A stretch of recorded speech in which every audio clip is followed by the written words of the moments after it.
அனைவருக்கும் வணக்கம். என் பெயர் சா சந்திரா. நான் 7ஆம் வகுப்பு படிக்கிறேன். இன்று நான் பேசுள்ள தலைப்பு என் இந்தியா.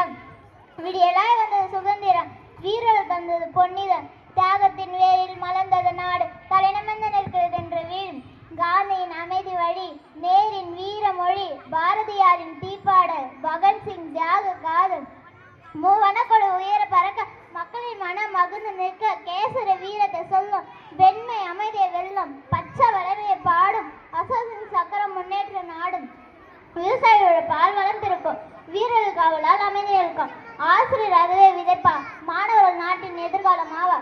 ஜாதி மதம் என்ற பேதமின்றி சகோதரத்துவம் என்ற குறையாமல் இருக்க அன்பும் ஒற்றுமையின் பலம், அதுவே தமிழ்நாட்டின் நிலையான செல்வம். தூய்மை காப்போம், மலர் வளர்ப்போம், நாட்டின் நலனுக்காக உழைப்போம், உண்மையோடு வாழ்ந்து காட்டி உலகிற்கு இந்திய புகழை சேர்ப்போம். நம் தேசம், நம் பெருமை, நம் கொடி, நம் உரிமை. ஒவ்வொரு இதயமும் தேசம் பாடுபடும், ஒவ்வொரு செயலிலும் இந்தியா வளர்க. வாழ்க இந்தியா, வளர்க பாரதம். ஜெய் ஹிந்த். நன்றி.